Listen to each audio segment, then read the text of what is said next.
Now, I'm moving in a little bit of slow motion today, Donald and Joelle, because you can hear my voice. I was overserved last night in Manhattan. I don't like to be overserved anymore these days, but occasionally in Manhattan it happens. When in Rome, you know what I mean? Yes. So wait, what were you getting up to? Just went to, it's like everything in Manhattan is like, what are you doing? Want to get a drink? Yeah, let's get a drink. Okay, should we go to dinner? Yeah, let's get more drinks. What should we do after dinner? Do you guys want to get some more drinks? Yeah. Oh. Should we stop by that the bitter end and get some more drinks? Yeah, let's go there. And then all of a sudden it's 3 in the morning. They serve you. Them drinks are strong at the bitter end. Listen, my brother was he would perform at the bitter end quite a bit. And let me tell you something. Every time you're like, let me get a Jack and Coke. That shit is just Jack with a split. Like they took the Coke and just spit on it. Like with the Coke was spit like, and then they're here, take that. They serve you well at the bitter end. It's so funny though, because I left LA, which has no Christmas vibe at all, obviously, and I get into JFK and they're like, chestnuts roasting on an open fire.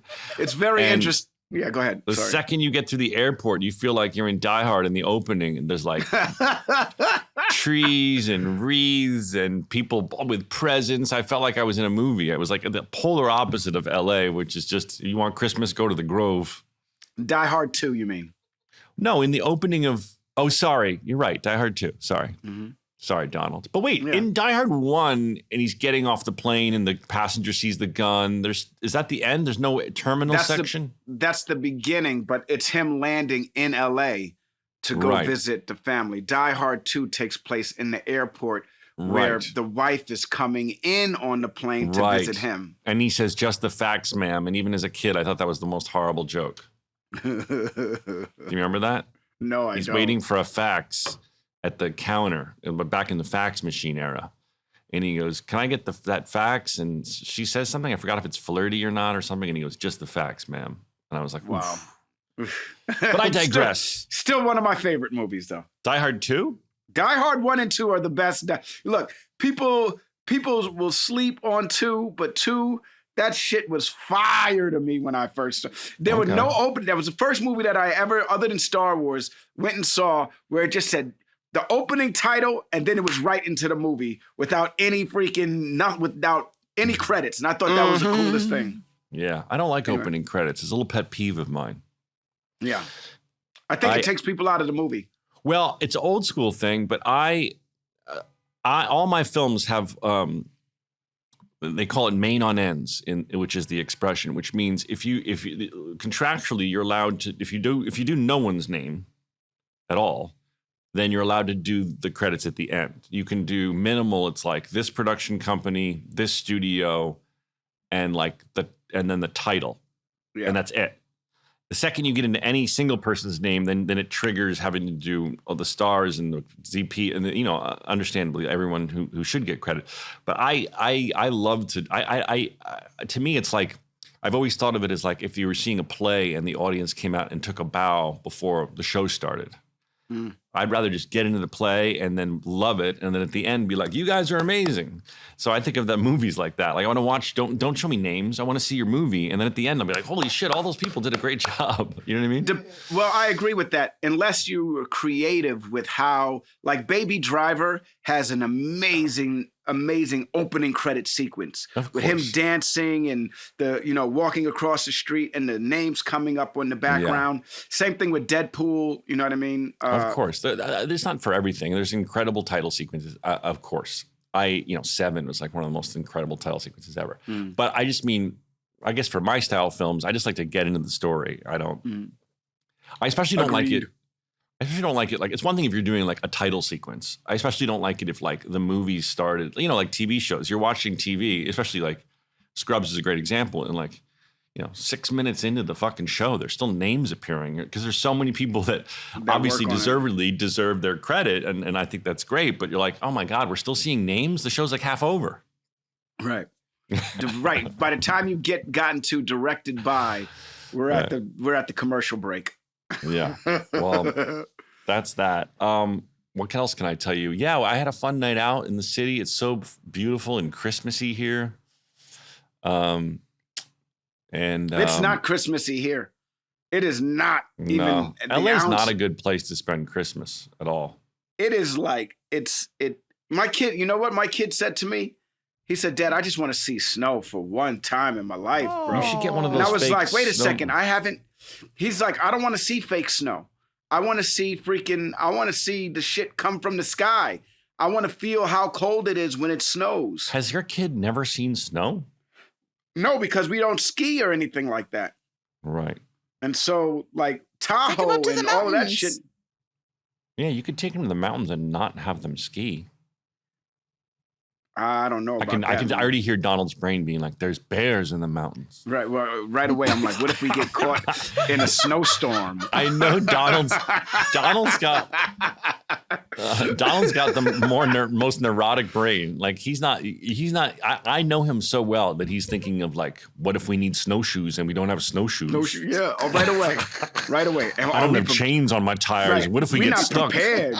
Do they have electrical outlets to plug my car into in the middle of the woods? They don't. These That's are funny. things. What's Man, I wish you? I had wait, you hung out with 50 Cent for real?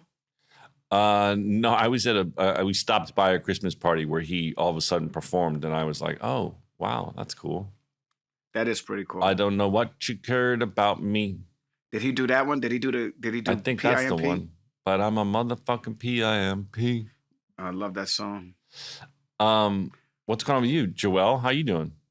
I'm so good. I just spent an insane amount of money on Kendrick Lamar tickets, but I didn't want to miss the event, and I'm very excited about it. And I just keep looking at them, and I'm like, it's going to be the greatest concert of all time in LA, off of the Super Bowl. March can't get here. I'm about to say, enough. you didn't want to wait for the Super Bowl? The Super Bowl is going to be a pretty good concert, too, I imagine. Yeah, but I'm not going to the Super Bowl. Tickets are crazy expensive. But I wouldn't go to the... You know, he's going to be at the new Dodgers Stadium performing in March. So it'll be like right after the Super Bowl. So it'll just bleed right into it. It's going to be great. Listen, I was with Andrew Watt last night, and I was singing Christmas carols in the streets. And I said, because I reposted the Baby It's Cold Outside that Donald and I did years ago. And while I was singing Christmas carols, chestnuts roasting on an open fire, I was like, Donald and I should do a Christmas album. And he goes, I'll produce one song. And I go, what do you mean? And he goes, I'll write you guys one original Christmas song for the album. We got to write it with him so we can get paid so we can get them royalties, bro. We could get the Mariah Carey. That's where your head goes first. I'm saying like we can do old standards. I want to do it like with an orchestra, like Seth MacFarlane does with the orchestra. I want to do it with an orchestra and guest stars, maybe. Okay. And then, but Andrew said he would write us one original Christmas song. Right, wow. And we got to write it with him because that's how Mariah Carey gets all that money. Every year, her All right. and freaking. All right, her you're thinking the monetary route. I'm just thinking like we're gonna have a fire album. I know the album. I'm not worried about the album being fire. I already know that's gonna happen regardless. But what's important is that we can open up the vault at the end of every Christmas. Yeah, like Mariah. Like Mariah, she makes something like $20 million every Christmas. Is that real or is that just internet rumor? My man, how many times have you heard that song already? Well, I don't really listen to the radio. No, you don't have to listen to the radio. That shit's on television too. All right. I don't know. I'm surprised you didn't go to the open mic last night and hear a version of that shit. We stopped by and Andrew just played guitar for a second and then we left. It was cool, but we weren't there long enough for people to be like, I don't want a lot for Christmas. There's just one thing I need. And like, come on now. Come on now. Okay, Mariah Carey herself has said that she makes $3 million a year just from All I Want from Christmas Is You. Not the whole Christmas album, but just that one song. $3 million a year just from the single alone. Yeah. That is a Christmas that all of us deserve to have. I have a feeling Mariah probably doesn't even notice that $3 million go in the bank account. I bet you she does.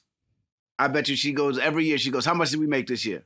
$3 million. Mariah, it was $5 million last year. Don't you think Let's like Mariah making $3 million is like you making $100? No, I know when I make $100, bro. My man. Somebody calls Mariah like, hey, the 30 million came in. She's like, I can't talk right now. I'm on the treadmill. Have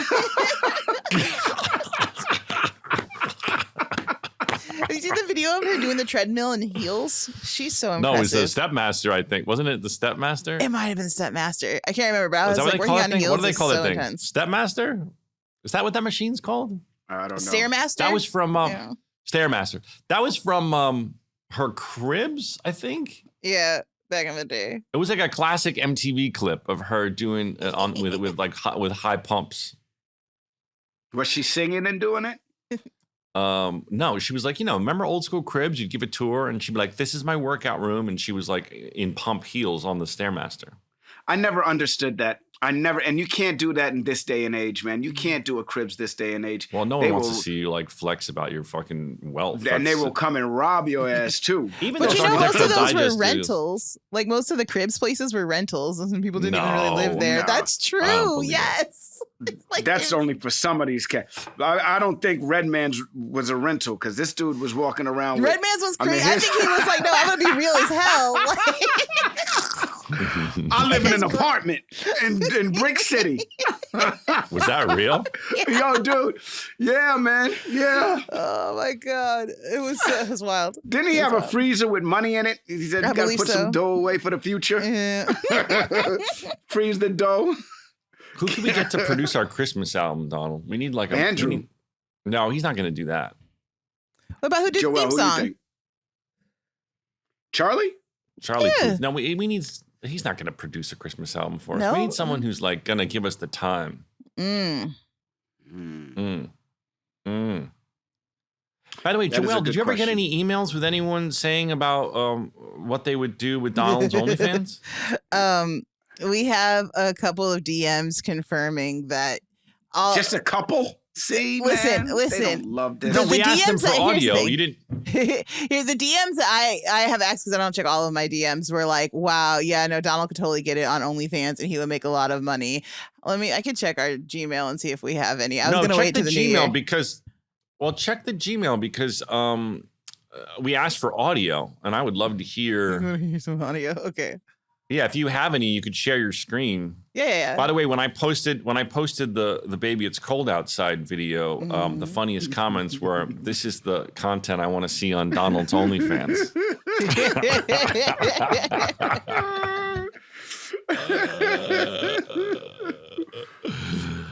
Do you remember when everybody was like, "Baby, it's cold outside, shouldn't be sung"?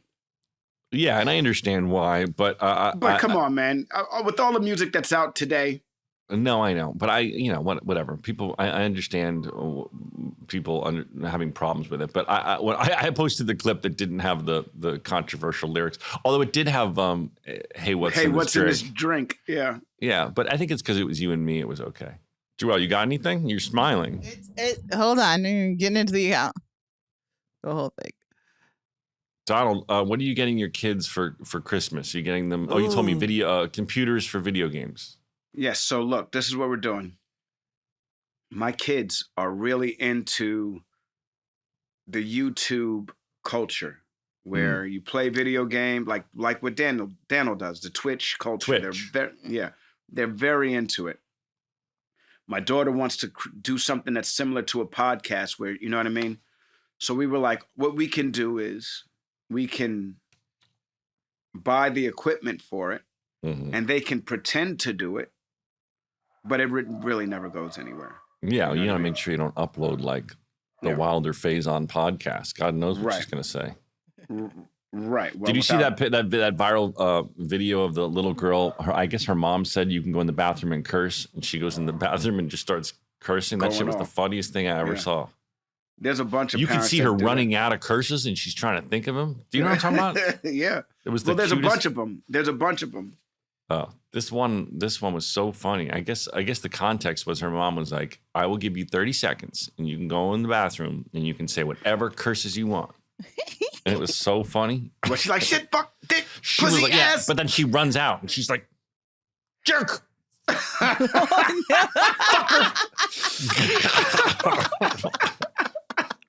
Are you happy to be in New York? I'm having so much fun. I'm going to see a play with Josh Radin tonight. I'm jealous.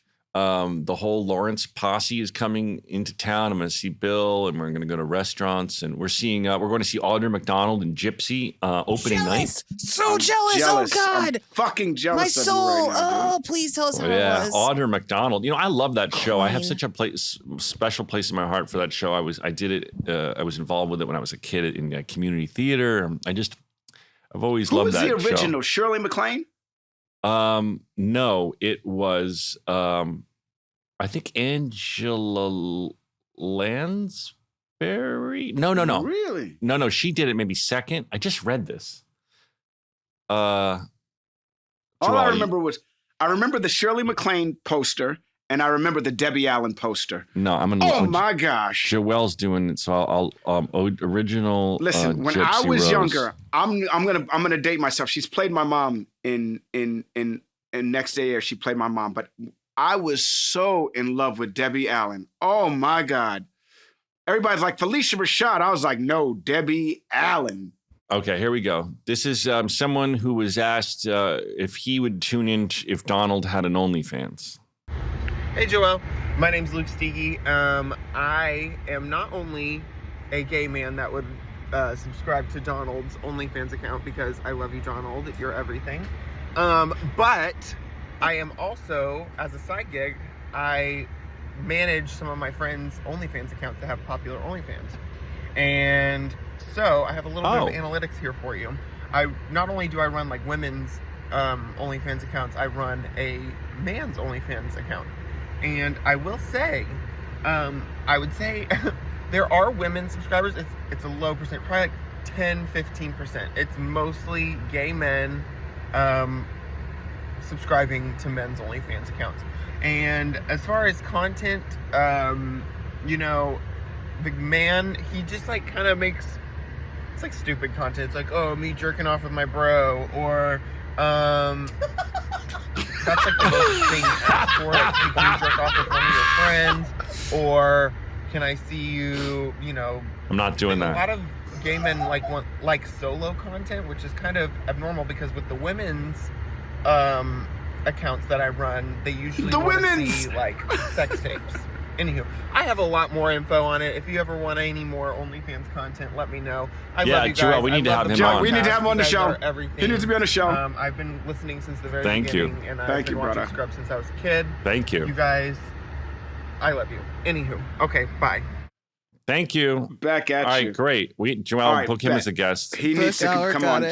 And we need to have a conversation about what I need to do to get my OnlyFans popping so I can make this animated short. This animated short's going to be made on Sex Money, y'all. Listen, he said the number one thing is like, I'm beating off with my bro, and I just want you to know that I'm not going to be your bro. You're totally going to be my bro. No, You're not totally doing that. going to be my bro. I don't care about your animation.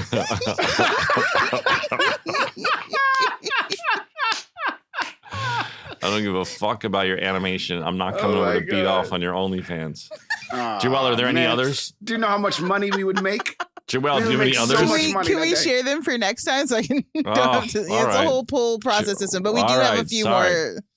Joel, but 15%. Joel, much like Donald's OnlyFans, you have successfully edged me, and I am titillated to no more. When we come back from the New Year, we'll have some more videos for you. Oh my God, Zach, I love you. Yeah, me too. You know what's funny is that I'm sorry to spoil anyone who thinks they're having a real relationship with an OnlyFans person, but the people who manage these accounts are guys like that. That's you know, true.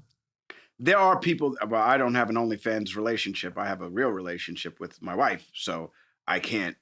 You know, I'm sure there's people with low amounts of followers who maybe are doing the communicating. I'm guessing. I don't know. But anyone who's who's gotten a huge following, and there's some guy in the DMs being like, she's texting me how my day is.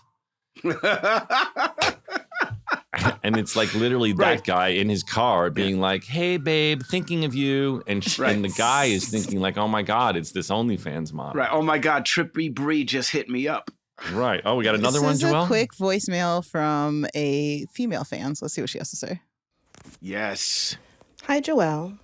I don't know if you'll remember me. My name is Tamika. I'm the Spanish teacher from New Jersey who sent a few voice memos about trying really hard to like season 9 of Scrubs and just not being able to get there. I was listening to today's episode and the OnlyFans conversation that's continuing, and you didn't ask for feedback from straight women, but I thought I'd be helpful and put the question to bed about whether or not straight women are subscribing to OnlyFans. And the answer is absolutely not. The reason is supply and demand. There is no dick shortage for us. They show up in our text messages. They show up on dating apps. They show up whether or not we ask for them, and we never actually ask for them. So no, we don't go online and subscribe to dick seeing services. It's basic economics. However, I do think there is an OnlyFans avenue for you, Donald. Everyone enjoys looking at someone who's attractive, which you are. Don't let these people dim your shine. But behavior tends to be very stimulating for women because behavior lets us infer things about what kind of lover you'll be. I'm pretty sure someone smart said that the brain is the greatest sex organ or something like that. So I think your golden ticket may be to start an OnlyFans focused on behavior that women want to see and are lacking.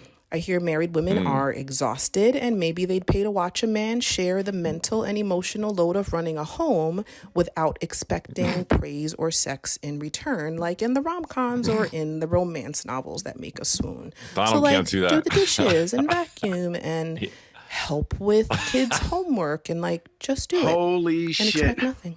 It's exactly. Honestly, their husbands would probably fit the bill because they'll be happy to have their wives hot in the pants and you can make your money. Just don't do it naked because we are good on dick and balls. Just some food for thought. Happy holidays, everyone. Well, Mika coming through again. She's so look, great. I'm going to say something. She has a great idea. Yeah. I think I could do an OnlyFans where I'm washing dishes. Yeah. I'm cooking food. Right. I'm helping my kids with their homework. I mean, I do wash dishes. I do cook the food. I don't necessarily help with the homework. Casey's way smarter than me. Excuse me. Excuse me. She's way smarter than me in that capacity. Mm-hmm. But, I mean, I think I could do that type of stuff. Right. But isn't it interesting what Tamika finds sexy is exactly what the sex therapist said you should be doing to turn your own wife on. Yeah, but I expect sex after that. You know what I mean? Right, but I'm saying Tamika's agreeing with the sex therapist. She's saying women don't want to see dicks. We get dicks everywhere, dick pics sent to us. We don't want that. We would be hot and bothered by you doing the dishes, helping around the house. What do they call it? Chore play. Chore play. Look, I am down to do it for animation money. Okay. Well, I think Tamika. How about that? Thank you, Tamika. That was great. Thank you, Tamika. I am down to make some animation money. Okay. Washing dishes. I don't know that I'm going to subscribe to your OnlyFans watching you wash dish. Well, it'd be a mixture. It'd be a mixture. It'd be a lot of times you don't on know some days. Yeah. A lot of times you don't know that you're into a kink until you see it. Right. You know? I mean, it could be you and me washing dishes. Hey, you're just washing dishes with my bro, and we're washing dishes. No, but I'm saying together. If I'm watching it, for all I know, I'm not. I'm not. Let's say I'm watching you wash dishes because I'm trying to support you. I've subscribed to your OnlyFans. I bought the Donald washing dishes video, and then all of a sudden I'm rock hard, and I'm whoa! I never knew I had this kink. Wow, that would be very interesting. Yeah. It would say a lot about you. I don't think it's gay if it's just dishes. Well, Joelle. I think if you find yourself attracted to the same sex, then it qualifies as gay. I don't know if the actions matter. All right. I saw this stand-up comic saying, she was so funny. It was brilliant. She was like, true sex equality and hatred and bigotry will be out the window when dudes can be like to their bros, yo, you remember that time when I was gay for a little bit? And they'd be like, yeah, man, you was fucking gay as fuck from like 2003 to 2004. Dog. And then people, and then she's like, and then the liberal would be in back and be like, bisexual. And they'd be like, no. No. You was gay as fuck, dude. And they would be all right. And they would be able to still be buddies and shit like that. She said, that's when bigotry and all, that's when bigotry is out the window. Beautiful. All right, is Ted McGinley here? He's here. All right, let's 5, 6, 7, 8 stories about a show we made about a bunch of docs and nurses and a janitor who loved to hate. I said, here's the stories that you all should know. So gather around to hear our Scrubs Rewatch show with Zach and Donald. Oh my God! Oh wow! Ted, that's welcome to the program. That is Joelle Monique, our producer. Hi, Joelle. How are you? I don't know if you and Donald have met before. Do you guys know each other? Did we meet at Chris's party? Yes. Yeah. Yes, it was quite a pleasure for me. It was a pleasure for me as well. You have no idea. I've been a big fan of yours for a long time, even though I've never seen Scrubs. You know, ever. He's I've not been in lying, other things. That's true. He's not lying, and the reason he's not lying, we'll get right into it, audience, is that there were two men who were up for at the end for Dr. Cox, and one was John McGinley, and one was Ted McGinley. And so it's Ted funny, I drove on the lot that day. Oh, sorry, I was going to say I drove on the lot that day, and I got to the guard, and he said, "What's your name?" And I said, "McGinley," and he goes, "Oh, sure. There's already McGinley here." And I said, "No, I'm also. What show are you testing for?" "Scrubs." He's already here. Nice try. No, I'm the other one. I didn't know, so I was surprised, and it went downhill from there.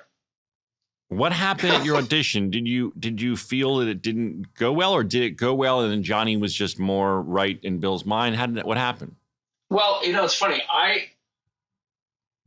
You go to many auditions leading up to that, right? To that moment when you go to the studio. So I've had a lot of really good auditions. I felt great about the character, and I thought I had a good shot. I knew there were two people going. I didn't know who the other one was. And thank God I didn't know it was John. And I think it went like all my auditions, probably went very poorly. Right. Are you a bad auditioner? Yeah, he said that in the past. He's not a good auditioner. We'll talk about that because I'm curious what your Donald agrees with you. But why? What happens to you? We have a lot of actors that listen. I'm sure they'd love to. You're a very successful actor, so people probably want to know what happens. I'm nervous. I'm a nervous auditioner, I think, and it makes it tricky. I'm also dyslexic, so if I'm on paper, I can't do anything on paper. So I always try to, get everything into my head, and then it's just too many things going on. So yeah, I seem to be better once I have the job. I feel a little more secure. I feel like the people don't hate me. I have a lot of that actor stuff going on. But I just don't think I've just never really. My wife's an amazing auditioner. She's so good at it, and so I watch people who are excellent. I just think, well, how come I don't have any of that in me? I wondered the same thing. I feel like I've missed out on so much, and I think I have a really great career, but I feel like I've missed out on so much because of my fear of auditioning. Like there's parts where they were like, they love you and they want you for the part. They just need you to audition. And I'm like, fuck it, I'm not going in. That's exactly the same with me. Exactly the same is that I just, I know I'm their pick. And then I go in and I put too much on it. And then I just always, I think when I started in on Happy Days, I always felt like the other side of the table hated me. The producers and the directors. And so I think I carried that, and I think maybe they did, but it carried through. It just carried through. Ted, you probably don't know this, but Donald fucked up his Scrubs audition too. I did. And Donald, you can tell the story, but Bill found him at the elevator and was like, "Bro, what was that?" And brought him back in, right? Yeah. Well, he said we were all waiting in the lobby for the announcement who was going to go home and everything like that. And he came out and he was like, all right, everybody can go. Donald, you stay. Yeah. And everybody immediately thought, oh shit, he got the part. Yeah. I walk into the waiting room, and before we walk into the room with all of with Jeff Zucker and the rest of the studio in there and the network, and he stops me and goes, now look, you really you fucked up in that first audition. Yeah. And he said, I kind of get a sense that you did too. I need you to go in there and do it like you did it all these other times. And I was like, oh shit. Did you know what he meant? I was so big. I got, you know what I mean? I was like, here we go. It's me again. Donald Faison's back. And he was like, dude, what the fuck? Calm down. Yeah. Yeah. My life Bring story it down. right there. Yeah, that's me. That's me. Bring it down and let's do it again. And this time try and be as real as possible. Don't go for the jokes. Just be real. And I went in there and that's what happened. I said, forget trying to go for the jokes. And then I got the call later on that I got the part that night. And I was like, oh God, man, I thought this was going to be like, there's so many movies that I went out for. And this is why I started smoking weed too, while acting. No bullshit, because I thought that maybe this will calm me down. Maybe this will make me relax a little bit. And it never, I remember my agent saying, the part is yours. All you got to do is go in there and audition. And I went in and auditioned, and I could tell halfway through I lost the job. You know what I mean? So many, for those of you who aren't actors, there's so many variables. You have your nervous energy, you have what happened to you that morning, you have whatever's going on in your mind from your life, your family, your partner. Then you go into the waiting room, and there's all the energy of the waiting room. You might see a star, a bigger, when it was me in Scrubs, I was a waiter, and I saw stars in the waiting room. I was like, well, what the fuck am I doing here? I'm not going to get this. That guy's famous. And then sometimes you can hear the people going in the room, and you're like, oh my God, I'm not doing it like that. Is that what they want? Yes, that's right. And then there's also these mind games in the waiting room where actors will try and distract you. They'll try and engage you in conversations. So you're not even like focusing and thinking about the sides. You're like shooting the shit with some guy who sometimes is trying to fucking sabotage you. There's all this dynamics. And then you can go into the room and they've had a bad day and they're tired and they're not laughing at you. And then you just get in your head and like, oh, I suck. There's so many things. Yeah. The other thing is, on the way there, you have a contract to be signed for the next 7 years of your life. So if you happen to be a waiter, when they make these deals, they're like 7 years long, and all of a sudden, overnight, your life changes. So that adds to this, especially if you have kids and a family. It's so real. It's so unreally real that it adds so much on there. But I think I just really got in the bad habit of thinking that everybody on the other side already doesn't like me. And that, it's very funny. When I first started the business, before I had any idea what I was doing, I would go up for things, and if they didn't hire me, I always felt bad for them. Yeah. I was like, oh, wow, you blew it. Too bad. I mean, you blew a good thing. And then as time goes by, you sort of walk in the room like, I know, I'm not right for this, but I'm going to throw it up there anyway. And you've been beaten down by so many times by that point. You just go, I get it. I wouldn't pick me either. There's that element that is heartbreaking, but it's part of the history of your, after a while, I admire people who just say, I should have this. Yeah. I gotta be, there's two things that this industry does to you that's so fucked up, but it's what it is. And I get it. If you come off of something hot, like, I did a play that Steve Martin wrote with a really dope cast, and I felt so good about where I was as an actor. Went on a bunch of auditions and didn't get shit. And I couldn't, that shit was like, wait a second. Yeah. What the fuck, man? I just did fucking 8 shows a week at fucking the Old Globe. How am I not, how do they not see what the audience, I was killing it on that shit. I was also on a television show where everybody was like, yo, Donald, Faison has graduated from comedy to drama. And I thought after that, X-Men would be calling. Fucking Marvel would be calling. All these more Star Wars is going to be calling. And nobody fucking called. And it was like, what the fuck? Everybody just said how good I was. And nobody's calling. It's such a mindfuck. This industry is so humbling.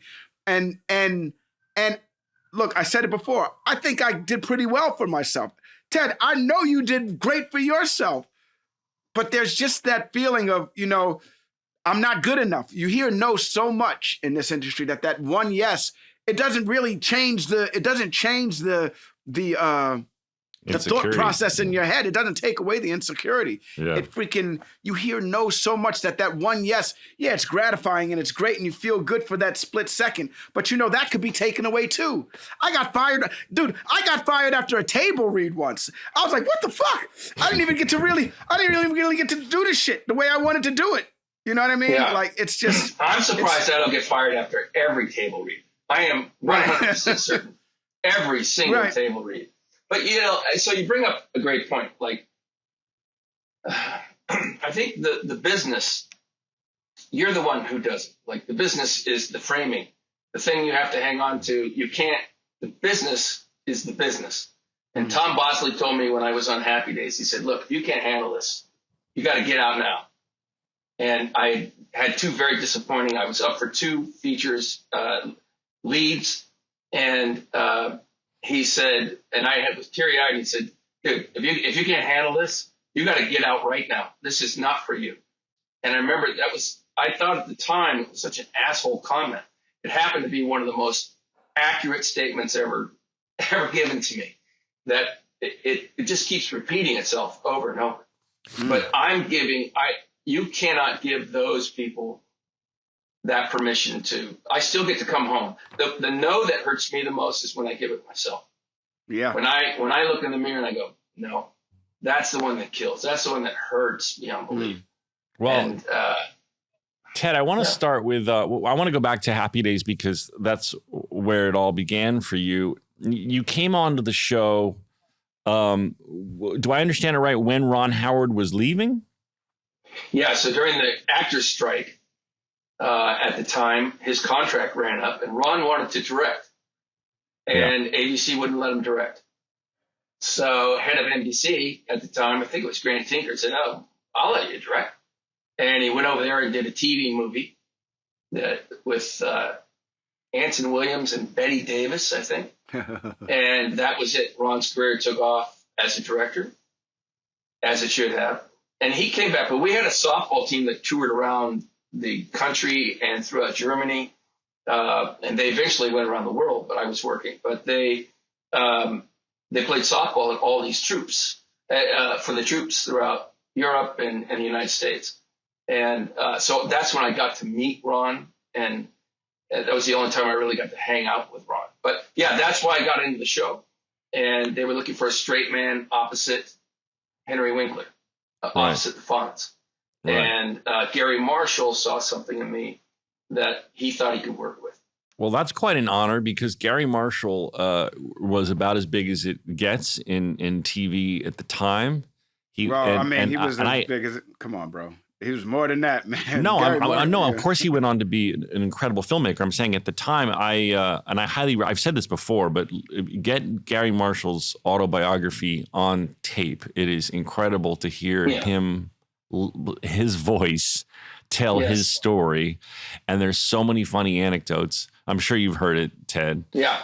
But I really loved it. And he, you know, I had some, not only, we did Chicken Little together. He was my father in the animated movie Chicken Little, but also he was a very big benefactor of Northwestern where I went to school. Yes, and he would come speak. And so I really, really loved that man a lot. And I wonder if you could talk about what it was like to work with him, because he was such a legend in the industry. It was a very interesting time because Gary was transitioning he was just trying to make that change from TV to film. And so he wasn't as day-to-day involved in the show as he was previous to my time there, apparently. But we had Laverne and Shirley right next to us. So we shared the stage with them, and they had massive chaos and people would be throwing scripts and counting lines, and it was just a big familial. It was craziness. It was a great introduction for me. And my dressing room was outside the stage. Everybody else was inside the stage. So I was out kind of next. I was outside, so I would see the chaos constantly and hear them. It was crazy. And Gary would always pull me aside and say, "It's gonna be good. It's gonna be good." And that meant a lot from Gary because he wasn't effusive, but that meant a lot because I wasn't really getting that anywhere else. And I felt bad for Henry Winkler because he went from working with one of the best stars in the world, one of the greatest sidekicks ever, Ron Howard, to a guy who had never done anything and had no idea of where the joke was or what the timing was, any of that. And so I learned a lot from Henry. He was very generous. And, through the week, he kind of put me through it a little bit. And then on Fridays, he would, because it was sink or swim, we had to put it out there. I learned so much being around that cast and around Henry. But those were tough days because I knew I wasn't up to par. But I didn't know. And I really didn't know what this world was. And I wanted to stick around long enough to see what it was. Anyway, Gary's a guy who finds types of people and then figures out how to make it work and find their little magic. And for me, it was a godsend. Gary Marshall was, I would say, the most important person in my career. Wow. Well, he really invested in you because you hadn't really worked, right? I know you were working as a model, but had you done any acting before? No, I had a little TV movie where I was hired as a model to run in the first scene of the beach, and I'm running and Jack Albertson comes up next to me and I blow him away. And then I'm in the last scene of the movie and Jack Albertson's there and I'm running with him and all of a sudden he starts keeping up with me after he's been through his journey. Okay. That was my first thing. But I had, I was like, "Come on, old man," or something. That was my big line. Wow. Happy Days was my first gig. And, Gary took a risk on me and then he put me in a pilot called Herndon and Me, which was directed by Gary Marshall, written by Lowell Gans and Babalu, two monsters at the time. And it was for ABC. And it starred myself and Michael Richards. Wow. And Michael Richards was doing Kramer in that project at the time. Oh. And we had a scene where he flipped over a chair and broke 3 ribs on a couch. And that was kind of messed up the timing of our pilot. So we had to take 2.5 weeks off. Oh my God. Anyway, so Gary put a lot of faith in me. Yeah, well, that says a lot. I love the story about Henry also, though. You know what I mean? Like, Henry was the same way with me. I had a really bad day on Clueless, and he was directing the episode. I was like an hour and a half late. I still had booze on my breath from the club that night. And he intercepted me after I've rushed through hair and makeup and everything and stopped me and was like, "It's okay. We're not going to fucking have an issue about this. You're going to be fine. I need you to come in here and do what you do." And in doing so, he put me I'm not saying what I did was correct, but I had a really bad day. You know what I mean? Yeah. And from that moment on, he was so giving with not only his time, but also with his knowledge of the comedic craft and what I needed to do to make it better. And I vowed I would never show up to work like that ever again. I was like, I'll never be this guy ever again. Flash forward, I did it a couple of times again, but that's not the point. The point is, Henry Winkler was so generous with his knowledge and his time. We had him on the podcast, and I was great, and I was able to thank him for it. And all the things that you and I are talking about, the fear of auditioning, whenever I would bring that up, he would be like, "All right, now Donald," it was like he was like my TV dad or my TV uncle who was there to reassure me, "Dude, all of that shit's in your head. You got to get rid of that. You got to drop that stuff. You are who you are, and that's good enough, pretty much." You know what I mean? I always knew going home, I was who I was. And, that's why my home has always been a sacred place for me, because I know I'm okay here. I know I've done everything that I've done it to my highest level here. And so I'm very proud of being a good dad. I think that's why I was put on this world. And trying to be a good husband. So that really matters to me, because that's my safe place. That is the place where when I get hurt, I come in and I heal. And so this place, I don't ever want it to be injured or rocky. But out in the world, I expect it. I figure you got to be tough. And if you want to play in this arena, you're going to take some serious wounds. And I guess that's how it goes. But you've been so. I mean, you worked a ton. I mean, let's just continue on in some of the major things you were on. Then you went to the Love Boat. How many years did you do Love Boat? I think I did 3.5 seasons. So same thing. So after I auditioned for Happy Days, I did it in a room with some executives that I didn't know they were in Gary's office. And for 2 weeks, I was going back and forth between this other show, and where they call me in one day, work with the people, and then call in the next day, and I'd work with the casting directors. And finally, Gary Marshall asked first, and I got to be on Happy Days. So then I did a couple guest spots on the Love Boat, and while I was there, they said, "Hey, when Happy Days ended, would you like to come in as a regular?" I said, "Sure, why not?" I love that cast; they were so nice, and they treated you like a king. You got first class trips for you and a guest everywhere. We traveled all over the world. It was spectacular. I mean, that was a great. I didn't know. So were you shooting on a real boat? Well, you're shooting on a stage, and then so it would be basically 2 months out of the year you would be on a ship. So for at least 6 weeks, it would be 3 2-hour shows. So it'd be about 2 weeks each. So it'd be about 6 to 7 weeks you'd be out on a ship. Wow. And you'd stay on the boat? Yeah. Yes. And you were treated like a king. And then they would invite people to be on the ship. Right. So regular folks were just on the ship while we were shooting. And they got to hang out with you. I would be in the casino every night, and they would be in there, or we'd be dancing or whatever it was. And just regular folks were there. It was really fun. That sounds But they couldn't go into certain rooms at certain times. There'd be cable all over the boat. Right. I kind of felt sorry for them. But it was they knew what they were getting into, and they loved it. Yeah. They were literally on the Love Boat. They were on the Love Boat. Yeah. But that was it put me in a weird category all of a sudden, and it was hard to kind of get out of that one. And then we smashed it open with Married with Children. So let's talk about that. Let's go back first, because Revenge of the Nerds needs to be talked about. Wait, I was focusing on TV first, Donald. Then we're going to go to Revenge of the Nerds. My bad. Because okay. Thank you for bringing it up, though. I'm very proud of it. Well, Donald and I have a very special place in our hearts for Revenge of the Nerds. That's one of my favorite movies of all time, even though that's not PC to say nowadays. Well, nowadays it's a very problematic film, but we're not going to talk about that. We're only going to talk about the good parts of the movie. That's right. That all focus around Ted McGinley.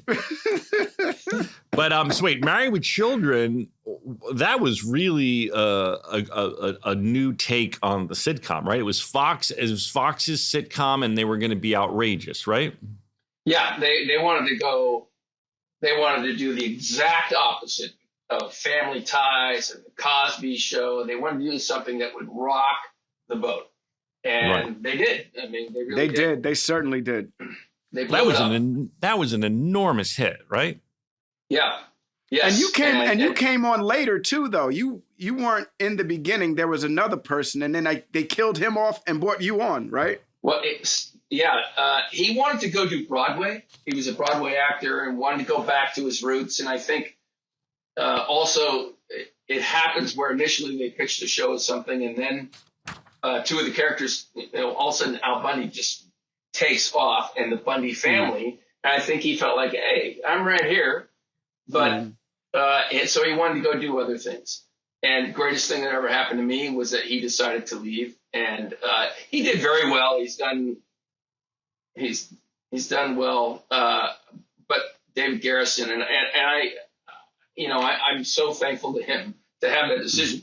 But I went into Married, and my parents used to come with me to Happy Days, and we'd have these big parties after every show with the cast of, Taxi, Laverne and Shirley, Booze and Buddies. We would all go to this place called Nicodell's outside of Paramount, and everybody was in there on a Friday night, and it was so much fun in those days. And my parents were invited. Everybody was invited if you knew them. So we went in there, and then when I got on to Married with Children, my parents came to the first show. They were like, "What the hell is this?" And it was so much fun. Again, that cast from day one just said, "Come in, bring whatever you got, and we love you." And I was so expecting the opposite, and they couldn't have been better. I loved that job. We had so much fun. I bet you were laughing your asses off. No one really does that now, do they? There's no like R-rated sitcom, which would be funny. I don't know why no, it's all animated. Yeah, it's all animated now. Yeah. I hear you saying Family Guy is the version of Married with Children. Right. I'm surprised no one does like whatever the 2024 risque version of a sitcom would be. Yeah, I'll tell you, I found we did. There are a lot of people who think they are, by the way. But they're not. They're not. No, I see what you're saying about Family Guy is like kind of the version of it. Yeah. Well, they tried. The Simpsons is really Married with Children, just in a different cut. But they also ripped up. They also, sorry to cut you off. They ripped you off also with that other show. There was a show with Kevin Connolly was the kid on it, and Nikki Cox was the daughter, and it was pretty much the same shit. It was the same show, but it wasn't. I'm trying to remember if Ron Levitt, if he had something to do with that. I do remember that. I can't remember. Do you remember this? It was the exact same show. It was like they tried to make the exact same show. Yeah, they did. Anyway, but yeah. Well, nothing was Married with Children. I'll tell you a funny story though. Sorry, with Married, I never got a call time ever. You would look at the script and you'd say, "Oh, on the rewrite." And by the way, in those days, you had to wait for the script guy to drop off your script. So you go on a Monday, you rewrite it. Tuesday, you rewrite it. Each day, you get a new script. But I would get mine at like 2 a.m. And I'd wake up at like 11 every day. I'd check the front door because I can't read it like everybody else does. So I would go through it and think, "Oh my God, I'll be up all night looking at it." So then we would go there, but you would say, "Okay, I'm in the third scene." So that means we start at 10. That means I come in at 11:10. You just make it up. Nobody said, "You come in at this time." Ever. Not one time. So I never had a call time. That doesn't exist in our business. It was just, we ran it ourselves in that regard. And then if you were late, they would sit around the couch. They would go get food, and everyone would sit around the couch like a family and just talk poorly about you until you showed up. And then they would go. I mean, it was so much fun. It was such a great game. All right, now we have to talk about Revenge of the Nerds because this movie was like Donald and I were the target demo for this movie. Yes. And I remember identifying with the nerds. Yeah, I identified with the jocks. Attaboy. You did? Attaboy. You did? I did. I played sports and everything like that. And in my neighborhood, if you weren't into sports, you weren't into anything. You know what I mean? So like the artists in my neighborhood, like I learned how to play basketball. I learned how to play football. I learned how to play baseball also I could be cool. You know what I mean? And so that was me. I identified with the jocks. I get it. You identified with the nerds. I identified you with Lamar. No, well, I did love Lamar too. That was the rapping part of the whole movie. Oh my God! The end of the end of that movie with the performance is just that's not the end. That's not the end. No, well, I'm saying when it builds to the performance. But anyway, so Ted, I read that when you got to set, there was actually like friction between the jocks and the nerds, like on set, like for real. You guys had ogre. Right. I didn't know that, right? So we show up, and I think perhaps I wasn't astute enough in technique to know that some guys maybe work where if they're going to be opposite you and adversarially, they stay that way in character, kind of, right? Throughout the process of a show, where sometimes people won't talk to you for an entire movie off camera. But I thought it was presumptuous, to say the least, that's how, if that's what they were doing. But so we went down there, and in the beginning, they wouldn't give me the time of day. And they would get together. The nerds, they were doing stuff the nerds, all the time. the nerds as a group. The nerds didn't talk to you, and they would exclude. They would have nerd. Me. They would have nerd parties.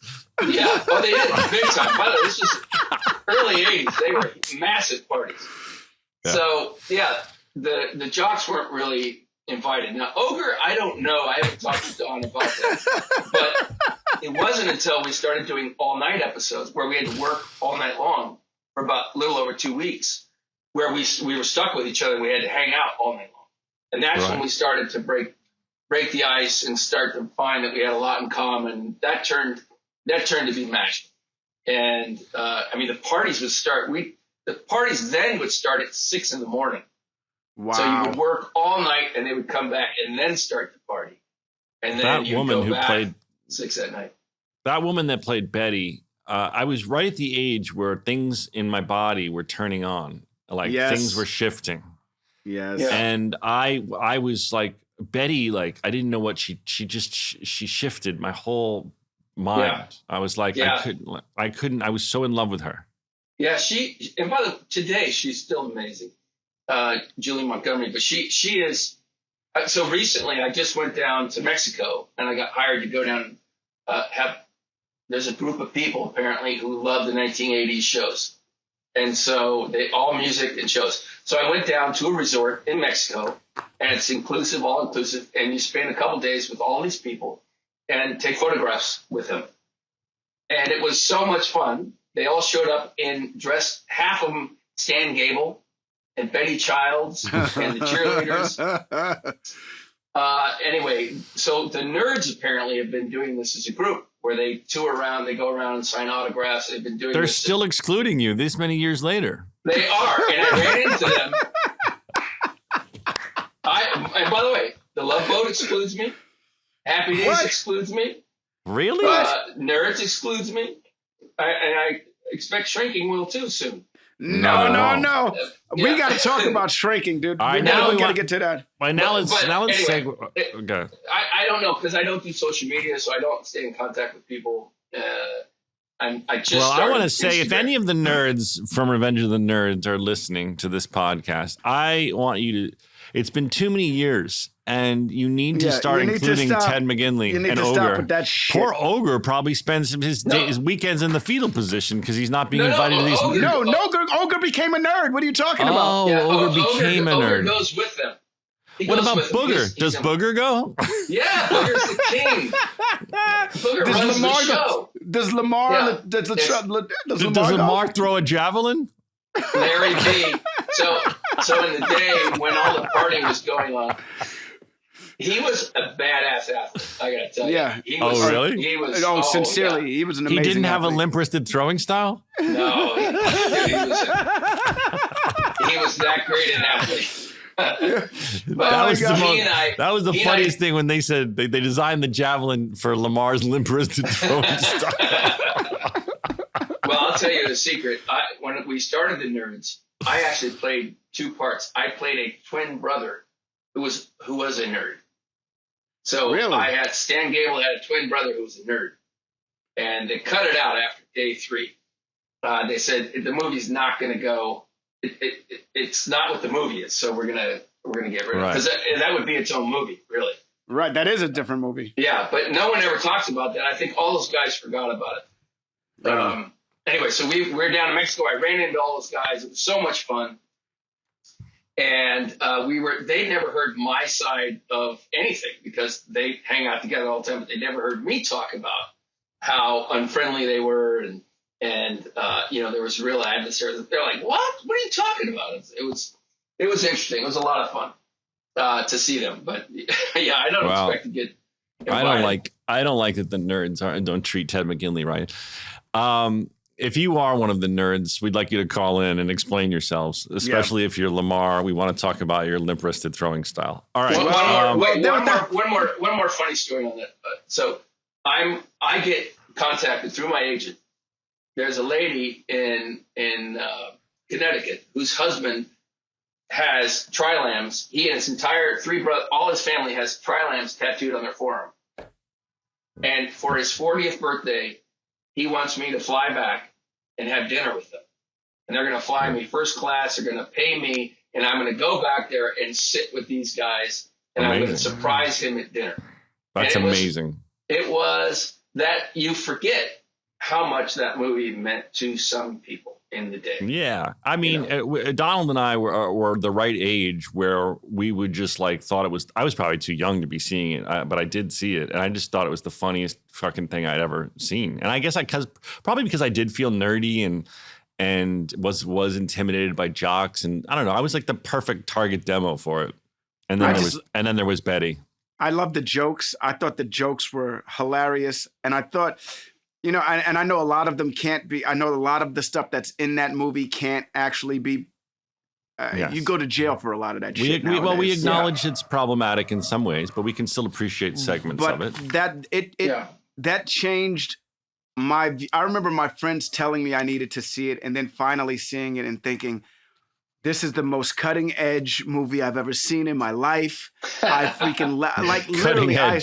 Dude, I laughed so well. Come on, man. His limp-wristed throwing style to this day. That and the tricycle race. And the song. To this day. And the song. I mean, the song was like the funniest fucking thing. Yeah.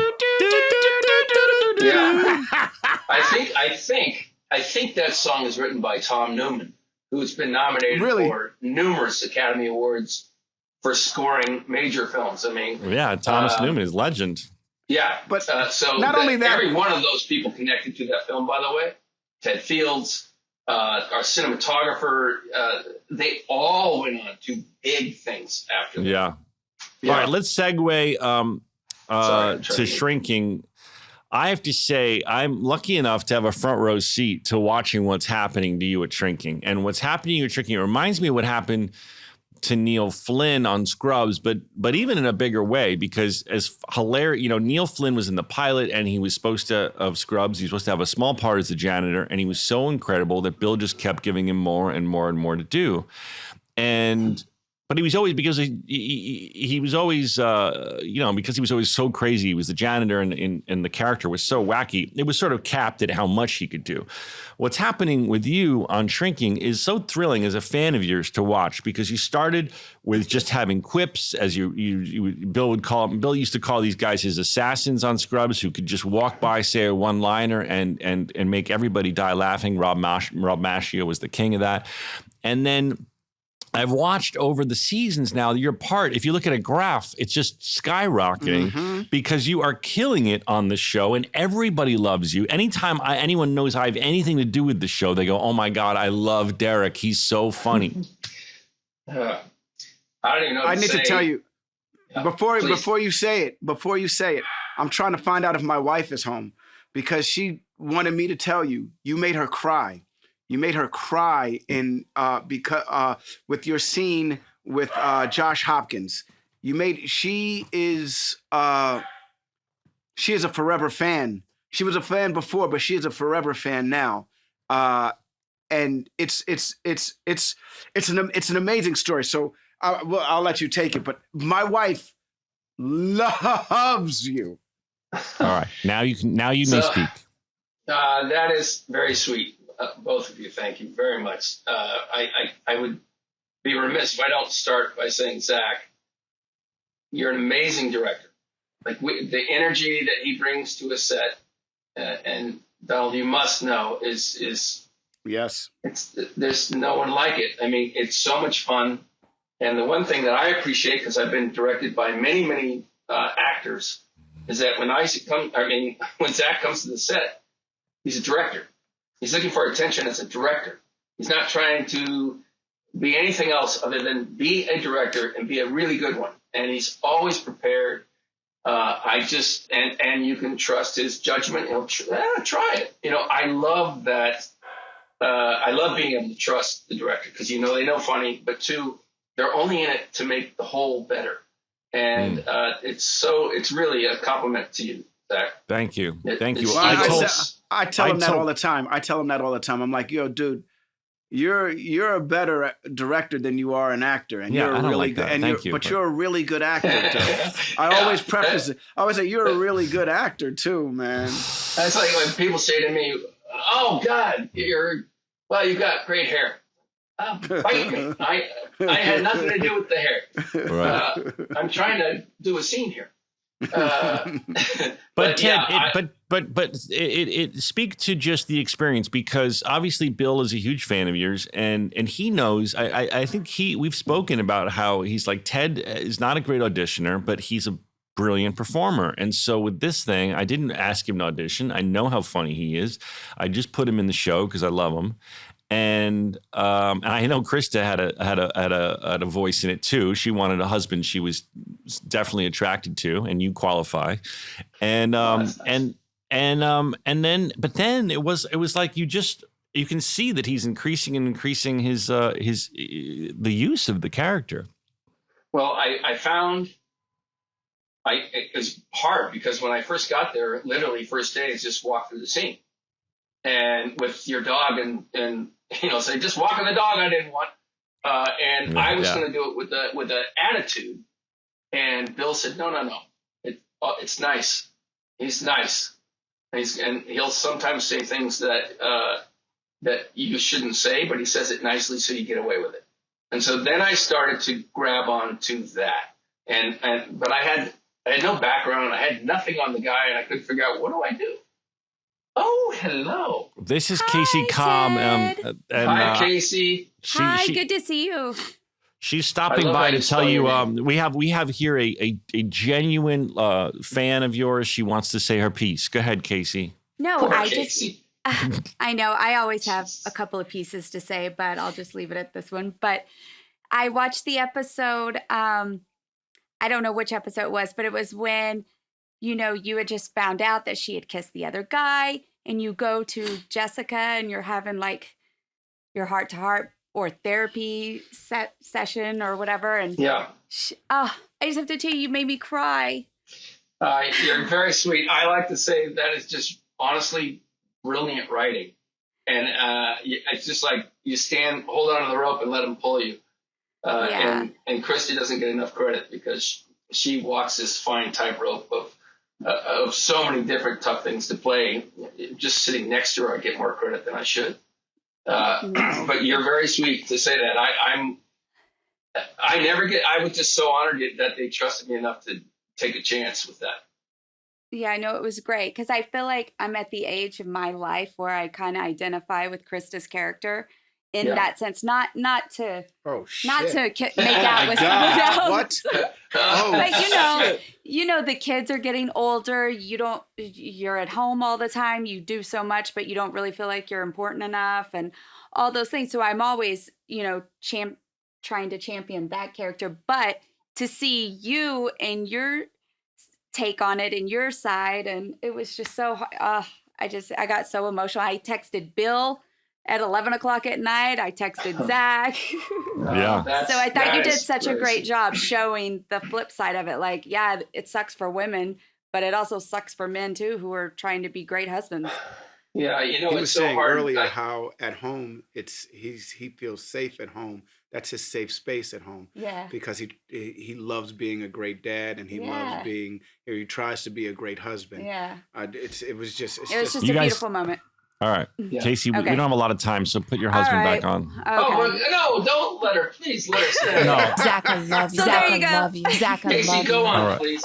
No, Casey, get the hell out of here. We love you. Ted. I love you too. Thank you. I love you too. I like how you spell your name. So, where do you think's gonna happen with Derek? I mean, I was a little surprised, to be honest, that. And I know this is the writing; it's not up to you. But I was surprised that Bill resolved it so quickly. I thought that there might be, I don't know. What was your reaction to that? It made me nervous that they resolved it so quickly. However, it's not their show, and there's a lot to go on. And I thought what was really cool was how real and adult they handled. Instead of me walking in there with a pistol, they made it a real situation. Mm-hmm. And I liked how when you have a family and you have all these things, you have to keep going. And I just thought it was real. I thought they did it. I'm always amazed at how wonderful they see the world and how well they're able to actually set an outline for you and then set you on your way. I just think it's so deep. There's a lot of giggling from people that know them well, that you're kind of playing a version of Bill. And he certainly writes stuff for you that he wishes he could say to his wife, but he's afraid to.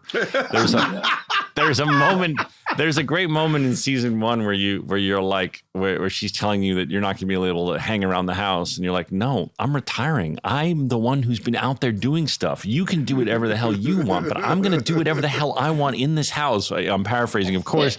And all I could think of as I was watching it was like, this is what Bill would love to say to Krista, but he's afraid to. Yeah, he said right? That didn't he say something like that to you? Yeah. What did he say to you? And you saw on the Paley Center panel. On the panel, he said, that's exactly what I want to say, what I would like to say, but I know I'd get killed. So he lets me say it. But he did tell me afterwards, he said that is it. And that's the first time he said to me, that's me. That's what I want to say. If I could get away with it, that's what I would say. And I thought, okay, there's more. There's Bill inside of Derek. And their relationship is very complicated, Bill and Krista, because he's the supreme being, he's the boss, but yet she's really the boss. Yeah. And when he walks on a set and we're doing something, she says, "How about this?" He says, "No, that's not funny." And if I said that, I would be beaten. My wife would be, But they've worked out how to say it to each other. They have an incredible dynamic where she's definitely a tough boss at home, but he gets to be the tough boss at work. Yeah. And the second he walks through the door, it's all gone. Right? Yeah. It's funny because I hang out with them so much. I wonder if she's ever like you. So you remember when you were getting all brolicky and all loud with me on set today? We're gonna talk about that now. She is such a pro. She really understands it's part of their method. It's part of the method, and that if he's talking to everybody in those situations. And it's so impressive. I just love how she is so selfless sometimes to be able to take. And by the way, rarely does she do something where he's saying, "No, do it the other way. That's funnier." But I love that she'll say, "Well, I don't know. What do you think?" And they have that ability too. Like he'll listen and he'll say, "No, do it that way." And then he'll say, "No, you know what? You're right. Go back. Do it the other way." It's just rare. They work in rare air. Yeah. Well, it's such an incredible cast, and with all those big personalities and all those big names, I just love as a fan of yours, as a human and as an actor, I just love watching you rise through it all, because he has so many actors to service, from Harrison Ford and Jason and Jessica and Michael Urie and Krista and everyone and Lukita and Luke. And little by little, I'm just watching like your screen time increase. And now you've got scenes with Harrison, and now you've got these moving dramatic scenes. And I'm just so happy for you, Ted, because I think you're fantastic, and I love watching it happen. And we've been fans for a really long time watching you also. And that is no bullshit. Yes. And so to see this and you getting your comeuppance, as they say. Yes. Really good. You've come a long way from eating a pie and saying, "That's my pie." That's my pie. I improvised that line. That's my line. You did? That's my pie. Well, that's my pie. That's one of my favorite parts of the movie. How's the pie taste? It's all right. Really? By the way, today, maybe this is why. Today, if you go to those conventions, she still has those pies. and she has whipped cream put right over the perfect spots, and she signs them for you. Oh my God! She travels with her pies. Oh my God, Donald, we got to go to one of these conventions. Donald and I are the target demo for these conventions. It would be an honor. Ted, we'll let you go. Thank you so much. We really appreciate you. And everyone, check out Shrinking. It's on Apple TV Plus. It's in its second season, which is about to conclude. And there's going to be a third season. And it's an excellent show. And you will be directing in the third season. I am going to be directing, I believe, episodes 3 and 4. You're hearing it first. Episodes 3 and 4 of season 3. Nice. You're so funny because he shows up with this massive load of energy. He's nonstop, and after 2 weeks, he's just a waif of a human being who comes in, and he just has nothing. He's given literally everything he has. It's hard. Listen, look at the amount of personalities on that show, and we shoot an episode in 6.5 days, and it's a big set, it's a big crew, it's a lot of personalities. So by the time I'm done directing 2 in a row, I definitely need some time in the fetal position. Yeah, it's very impressive that you keep that up. All right, buddy. Thank you so much. Thank you. Thank you for having me. What a great guest, dude. I love him. He's the nicest man ever. He really is such a sweetheart. He not only that, he's such a good actor too. We didn't even get into The West Wing. We didn't get into Sports Night. Like he's done over 100 episodes of TV, I read. Yeah. He's got a lot of experience in this industry. And, but when you're with him on set, he's just like, there's no ego. He's just warm. He's like, oh, I got a funny idea. What if I do in one take this? And you're like, that's great. Do that. And he's so grateful to be there. He's just, he's one of the nicest actors I've ever worked with. Yeah, man. Unlike the diva Donald Faison. You wish you could say that about me, bro. I don't know why you take that as a diss, man. I think you're a great actor. I just think that your directing style there are very few people who can direct the way you direct, man. And I've worked with a lot of directors, and you are one of my favorites by far. Thank you. Well, you get this acknowledgement from other actors too. Like Ted says this stuff. Harrison Ford has said this stuff, and he's worked with a lot of actors too. I mean, directors also. Harrison Ford hasn't worked with very good directors. I'm the first great director. Okay. No, it means a lot to me. Thank you. I love directing. I feel like of all the skill sets that I've developed over all the years I've been doing this, and my first audition was like at 13. And I love photography, and I love music, and I love actors, and I love set design. And so I feel like all the things I love in the world come together in one job, and that's directing.